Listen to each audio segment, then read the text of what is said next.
BSF ক্যাম্পের ভেতর আবাসনে নাবালিকাকে আটকে রেখে ধর্ষণ, অভিযুক্ত বিএসএফ জওয়ানের ছেলে। অভিযুক্ত সহ নাবালিকাকে উদ্ধার করল পুলিশ। ঘটনায় চাঞ্চল্য জলপাইগুড়িতে। ঘটনা প্রসঙ্গে জানা গিয়েছে, ধূপগুড়ি মহকুমার একটি গ্রাম পঞ্চায়েতের বাসিন্দা ওই নাবালিকা গত 11ই মার্চ মঙ্গলবার একাদশ শ্রেণীর পরীক্ষা দিতে বাড়ি থেকে স্কুলে যায়। বাড়িতে বলে যায় পরীক্ষা দিয়ে বান্ধবীর বাড়িতে থাকবে। এরপর গতকাল রাতে হঠাৎ ওই নাবালিকা বাড়িতে ফোন করে জানায় তাকে জলপাইগুড়ির রানীনগরের বিএসএফ ক্যাম্পের ভেতরে কয়েকজন মিলে আটকে রেখেছে। কথা শোনা মাত্রই পরিবারের লোকজন রানীনগর বিএসএফ ক্যাম্পের উদ্দেশ্যে রওনা হয়। পরিবারের সঙ্গে ছিলেন জেলা পরিষদের সদস্য মমতা বৈদ্য সরকার। তিনি জলপাইগুড়ি কোতোয়ালি থানার সঙ্গে যোগাযোগ করে বিএসএফ এর আধিকারিকদের সঙ্গেও কথা বলেন। প্রথম অবস্থায় ক্যাম্পের ভেতরে কাউকেই ঢুকতে দেওয়া হয়নি। এরপর পুলিশের তরফে টাওয়ার লোকেশন ট্র্যাক করা হয়। এদিন গভীর রাত পর্যন্ত বিএসএফদের সঙ্গে পুলিশের আলোচনা এবং পরবর্তীতে ক্যাম্পের ভেতর তল্লাশি শুরু হয়, যদিও রাতে তাদের সন্ধান পাওয়া যায়নি। বৃহস্পতিবার সকালে ওই ক্যাম্পের আবাসন থেকে নাবালিকাকে এবং বিএসএফ জওয়ানের ছেলেকে উদ্ধার করে কোতোয়ালি থানার পুলিশ।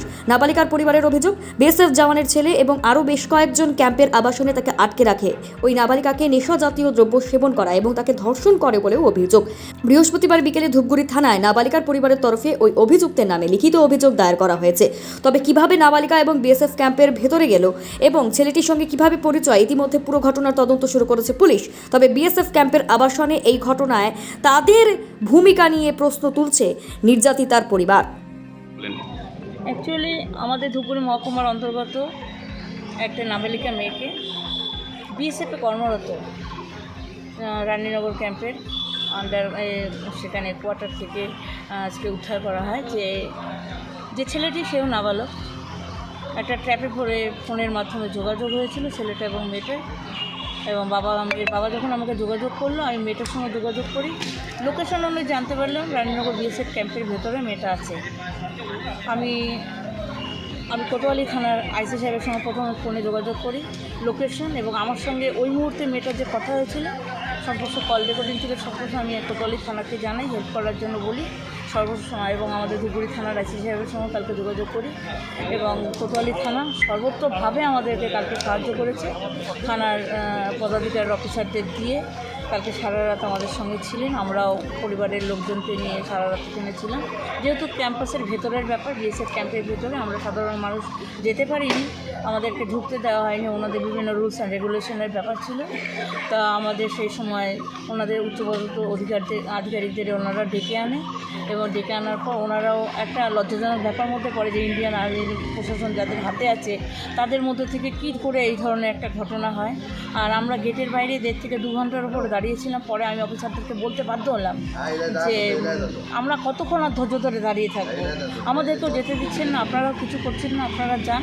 বললো না, আমরা বিভিন্ন অফিসারের সঙ্গে কথা বলছি। হ্যাঁ, উচ্চপদস্থ অফিসাররা আমাদের কোতোয়ালি থানার আইসি যোগাযোগের ব্যাপারে হওয়ার পরে ওনারা এসেছিলেন, কথা বলেছিলেন আমাদের জলপাইগুড়ি কোতোয়ালি থানার আধিকারিকদের সঙ্গে, এবং ওনাদেরকে সহ ভেতরে গিয়ে বিএসএফের জওয়ানদের নিয়ে এবং থানার অফিসারদেরকে নিয়ে 1.5 থেকে 2 ঘন্টা সার্ভে করার পরও কালকে রাতে আমরা পাইনি। ভোর 5টা পর্যন্ত আমরা কালকে ছিলাম, এবং আজকে সকালে আবার কোতোয়ালি থানার সঙ্গে যোগাযোগ হয় 7টার দিকে। ওই বিএসএফ ক্যাম্প থেকে আইসি যে কালকে যিনি ছিলেন আধিকারিক এএসআই, তার সঙ্গে যোগাযোগ করেন এবং তাকে বলে যে আমরা পেয়েছি। কোথায় ছিল সে? রানীনগর বিএসএফ ক্যাম্পাসে যে কোয়ার্টার ক্যাম্প আছে, যেখানে ফ্যামিলিরা থাকে, ফ্যামিলি কোয়ার্টার ক্যাম্পের ভেতরে একটা রুমে তাদেরকে পাওয়া যায়। তো ওই ছেলেটা কি বিএসএফ চাকরি করে কি জানা না, ও আন্ডারএস, ওর বাবা কর্মরত, হয়তো বাইরে কোথাও ওর বাবা পোস্টিংয়ে আছে। আর যেহেতু আদারওয়াইজ দেখাচ্ছে বিহার স্টেটের ওদের অ্যাড্রেস আছে, সেই হিসাবে ছেলেটার মা হয়তো গ্রামের বাড়ি বা কোথাও হয়তো কেউ ছিলেন না ফ্যামিলির ওখানে কোয়ার্টারে, ছেলেটা একাই ছিল। আজকে ওই কোয়ার্টার সিল করে দিয়েছে বিএসএফের। ধর্ষণ করা হয়েছে খবর আছে? কাল পর্যন্ত মেয়ের সঙ্গে কথা হয়েছিল, তখন বলেছিল সেক্সের ব্যাপারে।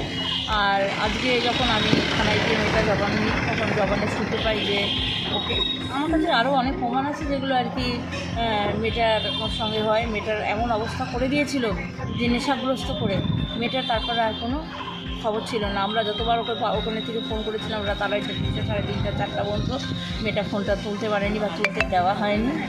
এবং ছেলেটা কিন্তু কারোর সঙ্গে যোগাযোগের মেসেজ এবং আমাদের ওইখানে ইয়ের সঙ্গে কথা বলছিল, যে আমাদের আধিকারিক গিয়েছিলেন পুলিশের, তার সঙ্গে কথা বলছি যে আজকে পাবে না, কালকে দিয়ে দেবে।